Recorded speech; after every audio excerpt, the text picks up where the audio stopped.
만약 누군가 여러분에게 배 한 척을 사라고 한다면 어떻게 하시겠습니까?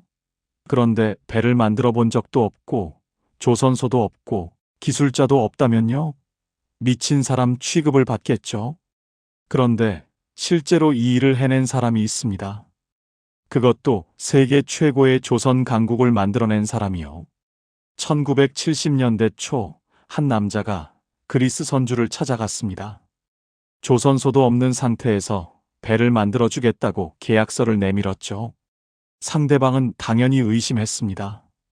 그러자 그 남자는 주머니에서 500원짜리 지폐 한 장을 꺼내 보여줬습니다.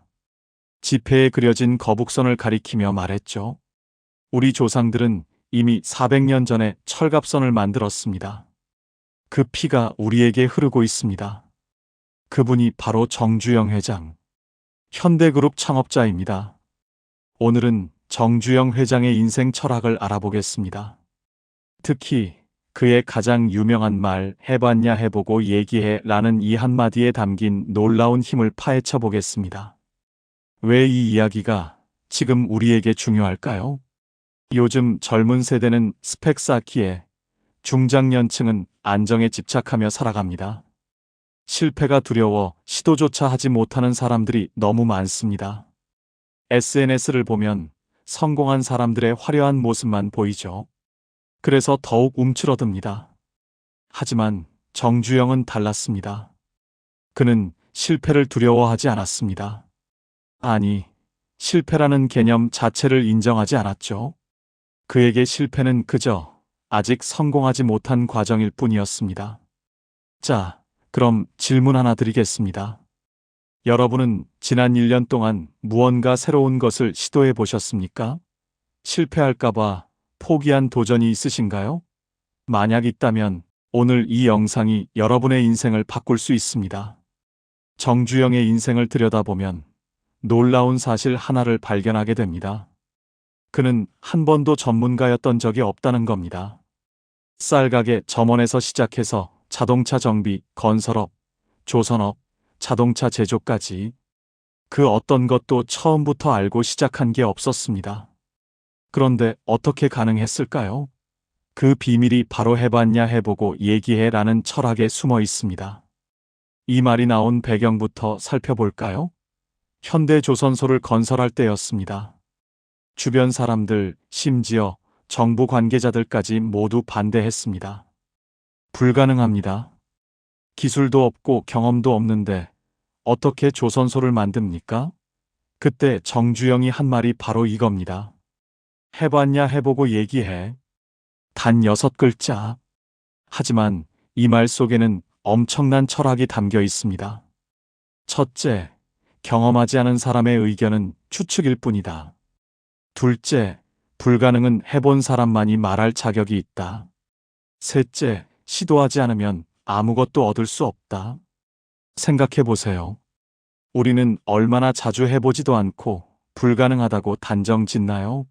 새로운 사업 아이디어가 떠올랐을 때, 이직을 고민할 때, 새로운 취미를 시작하려 할 때, 우리 머릿속에선 수많은 부정적인 목소리들이 들립니다. 너는 경험이 없잖아.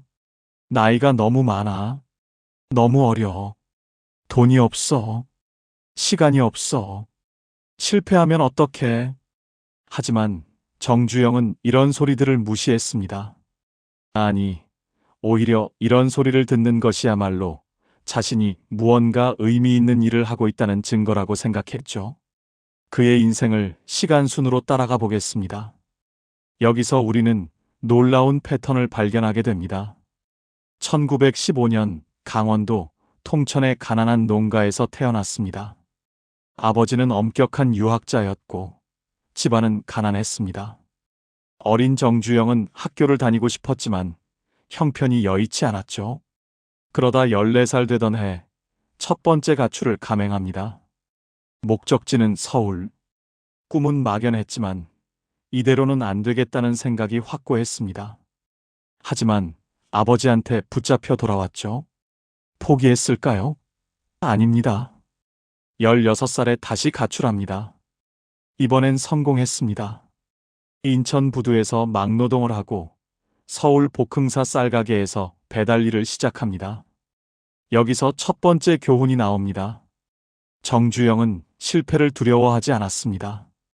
한 번 실패했다고 포기하지 않았죠. 오히려 실패해서 배웠습니다. 첫 번째 가출이 실패한 이유를 분석하고 두 번째는 더 철저히 준비했습니다. 쌀가게에서 일하며 그는 중요한 것을 배웁니다. 장부 정리, 거래처 관리, 신용의 중요성. 주인은 그의 성실함을 인정해 나중에 가게를 맡기기까지 합니다. 하지만 운명은 순탄치 않았습니다. 결혼 후 독립해서 쌀가게를 차렸지만 망했습니다. 사기를 당한 겁니다. 빚만 잔뜩 지고 다시 원점으로 돌아갔죠. 보통 사람이라면 여기서 좌절했을 겁니다. 그런데 정주영은 달랐습니다. 다시 시작했습니다. 이번엔 자동차 정비업이었습니다. 자동차 정비? 해본 적도 없는 일이었습니다. 그런데 어떻게 했을까요? 직접 부딪혀 배웠습니다. 분해하고 조립하고 실패하고 다시 시도하고 그렇게 기술을 익혔습니다. 1940년 아도서비스라는 자동차 정비 공장을 차립니다. 이게 현대그룹의 시작이었습니다. 하지만 곧 태평양 전쟁이 터지면서 공장은 일본에 강제로 넘어갑니다.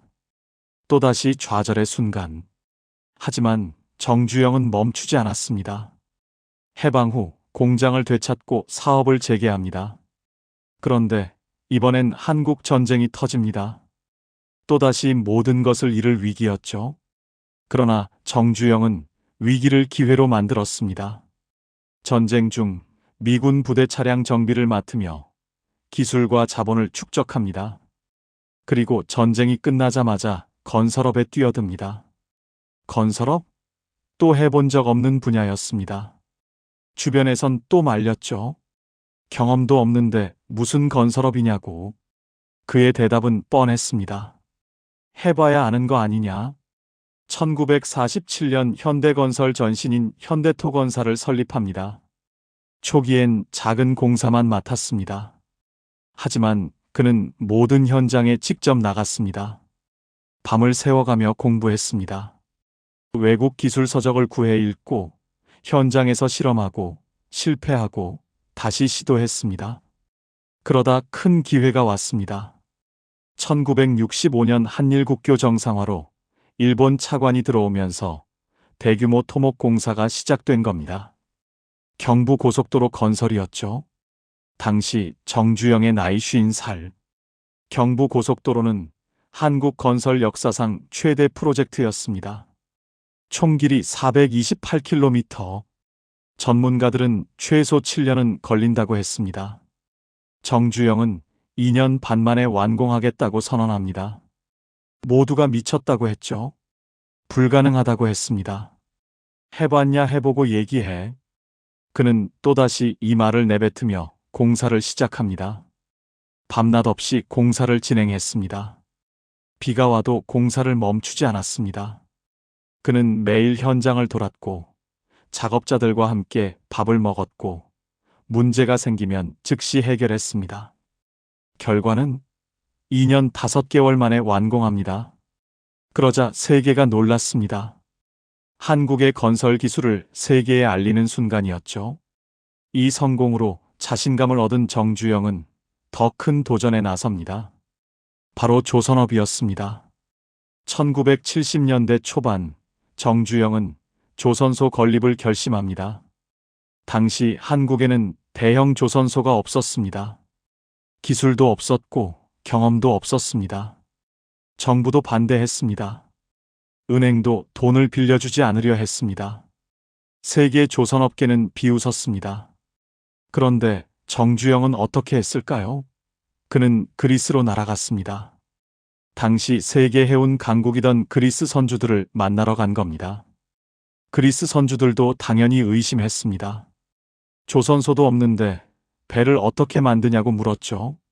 정주영은 주머니에서 500원짜리 지폐를 꺼냈습니다. 거북선이 그려진 지폐를 보여주며 말했습니다. 우리 조상들은 400년 전에 이미 세계 최초의 철갑선을 만들었습니다. 그 피가 우리에게 흐르고 있습니다. 우리는 할 수 있습니다. 놀랍게도 그리스 선주들이 계약서에 사인을 합니다. 두 척의 배를 주문한 겁니다. 조선소도 없는데 배 주문을 받아버린 정주영. 그는 한국으로 돌아와 바로 조선소 건설에 착수합니다. 울산 바닷가 모래밭에 조선소를 짓기 시작했죠. 전문가들이 또 말렸습니다. 기술이 없다고, 경험이 없다고, 불가능하다고. 해봤냐 해보고 얘기해. 그는 세계 각국에서 기술자들을 데려왔습니다. 외국 조선소를 견학했습니다. 매뉴얼을 구해 공부했습니다. 그리고 현장에서 직접 실험하고 실패하고 배웠습니다. 1974년 불과 몇 년 만에 현대 조선소가 완공됩니다. 그리고 약속한 배를 제때 인도합니다. 세계가 또 한 번 놀랐죠. 이후 현대 조선소는 세계 최대 규모로 성장합니다. 한국은 조선 강국이 됩니다. 불가능을 가능으로 만든 순간이었습니다. 그런데 여기서 우리가 주목해야 할 점이 있습니다. 정주영은 무모한 도전을 한 게 아니었습니다. 그는 철저히 준비했고 끊임없이 배웠고 실패를 두려워하지 않았을 뿐입니다. 해봤냐 해보고 얘기해. 이 말은 무책임한 도전을 의미하지 않습니다. 오히려 그 반, 해보지 않고는 누구도 가능과 불가능을 판단할 수 없다는 겁니다. 정주영의 도전은 여기서 끝나지 않습니다. 1975년 이번엔 자동차 제조업에 뛰어듭니다. 또다시 경험 없는 분야였죠. 정부는 또 반대했습니다. 이미 자동차 회사들이 있는데 왜 또 만드냐고. 시장이 포화 상태라고. 실패할 거라고. 정주영의 대답은 예상 가능했습니다. 해봐야 안다고. 1976년 포니를 출시합니다. 한국 최초의 고유 모델 자동차였습니다. 첫 해 판매량은 1만 대. 성공이었습니다. 이후 현대자동차는 세계 시장에 진출합니다. 미국 시장 진출 초기엔 또 실패를 겪습니다. 품질 문제로 외면받았죠. 하지만 포기하지 않았습니다. 품질을 개선하고 10년 보증이라는 파격적인 정책을 내놓으며 다시 도전했습니다. 결과는 현대자동차는 세계적인 자동차 회사가 됩니다. 정주영의 인생을 보면 하나의 패턴이 보입니다. 도전, 실패, 학습, 재도전, 성공. 이 사이클의 반복입니다. 그는 실패를 실패라고 생각하지 않았습니다. 그냥 아직 성공하지 못한 과정일 뿐이었죠. 중요한 건 포기하지 않는 것, 계속 배우는 것, 그리고 다시 시도하는 것이었습니다. 자, 이제 우리 이야기로 돌아와 보겠습니다. 정주영의 철학이 지금 우리에게 어떤 의미가 있을까요? 첫째, 완벽한 준비란 없습니다. 많은 사람들이 완벽하게 준비될 때까지 기다립니다. 모든 조건이 갖춰질 때까지. 하지만 그런 날은 오지 않습니다. 정주영은 준비가 덜 된 상태에서도 시작했습니다. 그리고 하면서 배웠습니다. 물론 기본적인 준비는 필요합니다. 하지만 100% 준비를 기다리다간 기회를 놓칩니다. 둘째, 전문가의 의견이 항상 옳은 건 아닙니다. 정주영은 수없이 많은 전문가들의 반대를 받았습니다. 하지만 그는 자기 판단을 믿었습니다. 물론 전문가의 의견을 무시하라는 게 아닙니다. 경청은 해야 합니다. 하지만 맹신하지 말라는 겁니다. 전문가도 틀릴 수 있습니다. 특히 새로운 영역에서는 더욱 그렇습니다. 셋째, 나이는 숫자에 불과합니다. 정주영은 50살에 경부 고속도로를 건설했고 55살에 조선업을 시작했습니다. 환갑이 넘어서도 새로운 도전을 멈추지 않았죠. 요즘 청년들은 30만 돼도 늦었다고 생각합니다. 중장년층은 이미 늦었다며 포기합니다. 하지만 그건 착각입니다. 나이는 변명이 될 수 없습니다. 넷째, 실패는 끝이 아닙니다. 정주영은 수없이 많은 실패를 경험했습니다. 사업 실패, 공사 지연, 품질 문제. 하지만 그때마다 일어났습니다. 실패를 두려워하는 문화가 문제입니다. 한국 사회는 특히 실패에 가혹합니다. 한 번 실패하면 재기가 어렵죠. 하지만 실패야말로 최고의 스승입니다. 다섯째, 행동이 생각보다 중요합니다. 우리는 너무 많이 생각하고 분석합니다.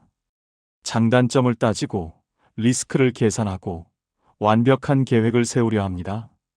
물론 계획은 중요합니다. 하지만 계획만 세우고 실행하지 않으면 아무 의미가 없습니다. 정주영의 강점은 빠른 실행력이었습니다. 결정하면 바로 움직였습니다. 여섯째, 불가능은 없습니다. 정주영의 삶 자체가 불가능을 가능으로 만든 역사입니다. 가난한 농가 출신이 세계적인 기업을 만들었습니다. 경험도 기술도 없이 조선 강국을 만들었습니다. 우리가 불가능하다고 생각하는 건 대부분 착각입니다. 불가능한 게 아니라 어려울 뿐입니다. 시간이 걸릴 뿐입니다. 노력이 필요할 뿐입니다. 일곱째, 현장이 답입니다. 정주영은 평생 현장을 지켰습니다. 사무실에 앉아서 지시만 하지 않았습니다. 직접 현장에 나가 문제를 확인하고 해결책을 찾았습니다. 요즘은 모든 게 디지털화되면서 현장과의 거리가 멀어졌습니다. 데이터로만 판단하고 결정합니다. 물론 데이터는 중요합니다. 하지만 현장의 생생함을 대체할 순 없습니다. 여덟째, 신용이 자산입니다. 정주영은 신용을 목숨처럼 지켰습니다. 약속은 반드시 지켰습니다. 계약 기한을 어기지 않았습니다. 그래서 사람들이 그를 믿었습니다. 500원짜리 지폐로 계약을 따낸 건 단순히 순발력 때문이 아닙니다. 그간 쌓아온 신용이 있었기에 가능했던 겁니다. 아홉째, 위기는 기회입니다. 정주영의 인생은 위기의 연속이었습니다. 일제강점기, 전쟁, 경제위기.